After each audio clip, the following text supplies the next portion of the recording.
जहां खुदा वहां भगवान।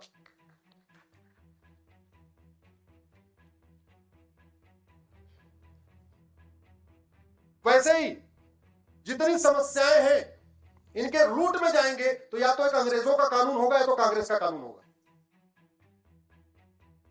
संभाजीनगर का विवाद क्या, इसको समझिए। संभाजीनगर का विवाद है, एक वहां पे कब्र है, उस वहशी दरिंदे की कब्र है जिसने हमारे लाखों पूर्वजों की हत्या किया। उस वहशी दरिंदे की कब्र है जिसके आदेश पे हमारी लाखों माताओं और बहनों का बलात्कार हुआ। उस वहशी दरिंदे की कब्र है जिसके आदेश पे भाग्यनगर वाले क्षेत्र में रजाकारों ने असंख्य नरसंहार किया।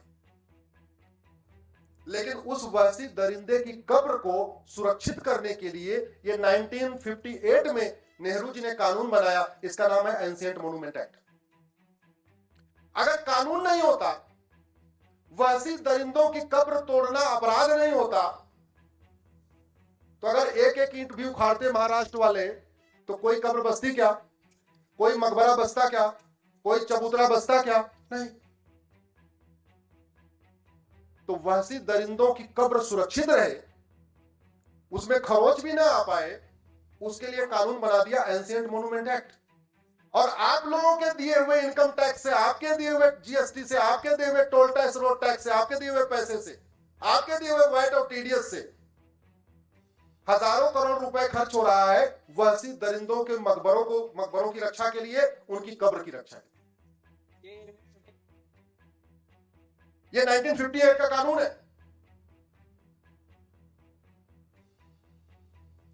चीन हमसे 2 साल के बाद आजाद हुआ था। हम 1947 में गुलाम आजाद हुए और चीन 1949 में आजाद हुआ, 2 साल के बाद। 1 साल के अंदर 1950 आते आते उसने पूरे चीन से जापानियों का नामो निशान मिटा दिया। न किसी जापानी के नाम पे सड़क, न किसी जापानी के नाम पे मोहल्ला, न किसी जापानी की स्टैच्यू, न जापानी के नाम पे कोई गली। अपने किताबों से जापानियों का निशान मिटा दिया। 1950 के बाद जो बच्चे चीन में पैदा हुए उनको पता ही नहीं कि वो कभी चीन में गुलाम था। गुलामी की चीज बताने वाली होती है क्या? जोर से बोलिए जरा। गुलामी की चीज संरक्षित करने वाली होती है क्या? चीन ने क्या किया? सब मिटा दिया। 15 लोगों का स्टैच्यू बनाया एक जगह, स्टैच्यू बना दिया है। वहां लोग पब्लिकली आते हैं तो शुरू में वहां इंफॉर्मेशन दी हुई है कि जब आप यहां घूमने आए तो आपको 3 काम करना है, या तो थूकना है, या तो थप्पड़ मारना है, या तो चप्पल से मारना है। वहां लोग आते हैं लाखों लोग पर डे, और वो 15 दरिंदों के ऊपर थूक के जाते हैं, चप्पल से मार के जाते हैं। हमारे साथ फेसबुक पे जुड़िए, ऐसी ऐसी चीजें आपको वीडियो मिलते रहेंगे। मैंने कुछ दिन पहले डाला वीडियो, चाइना का वीडियो है, जहां विजिटर आए हुए, कोई थूक रहा है, कोई चप्पल मार रहा है, कोई थप्पड़ मार रहा है। और हमने क्या किया? एंशिएंट मॉन्यूमेंट एक्ट बना के बाबर, हुमायूं, तुगलक, गजनी, गोरी, खिलजी, औरंगजेब, उन वहशी दरिंदों की, उनके हमने निशानी को सुरक्षित कर दिया। पहले ये कानून बना उनका चबूतरा सुरक्षित करने के लिए। उसके बाद 1991 में एक और कानून बना, उसका नाम है प्लेस ऑफ वर्शिप एक्ट।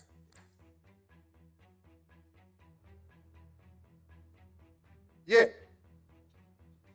1991 बना, ये नेहरू जी ने बनाया, नरसिम्हा राव ने बनाया। ये कानून कहता है बाबर, हुमायूं, तुगलक, गजनी, घोरी के मकबरों को सुरक्षा करना है। ये कानून कहता है उनके द्वारा तोड़े गए मठ मंदिरों को वापस नहीं लेना है, वो सब लीगल है। काशी, मथुरा, भद्रकाली, भोजशाला, अटाला, सब आप कोर्ट में नहीं जा सकते। हिंदुओं के लिए कोर्ट का दरवाजा बंद कर दिया। जब मैंने 2020 में इस कानून को चैलेंज किया, इस कानून को स्टे करवाया, उसके बाद से 18 स्थानों पे सर्वे का ऑर्डर हुआ। काशी, मथुरा, भद्रकाली, भोजशाला, अटाला, ऐसे 18 स्थानों पे सर्वे हुआ। और जहां खुदा 18 के 18 स्थानों पे भगवान, उनको हमें लेना चाहिए कि नहीं? मैं आपसे वैसे प्रैक्टिकली पूछता हूं, मान लीजिए आप कमजोर हैं, आपके घर कोई लुटेरा आता है, कोई डकैत आता है, आपके माता पिता की हत्या कर देता है, सारा सामान लूट लेता है, बहन बेटियों का बलात्कार करता है और जाते समय आपके घर की जो नेम प्लेट थी उसको बदल के अपनी नेम प्लेट लगा के चला जाता है।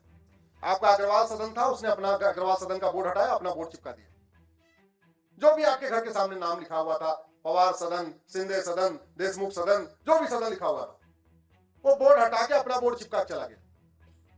आप बड़े हो गए, आप अब सक्षम हैं, तो आप वो नेम प्लेट कंटिन्यू करेंगे, हटाएंगे? जोर से बोलिए जरा।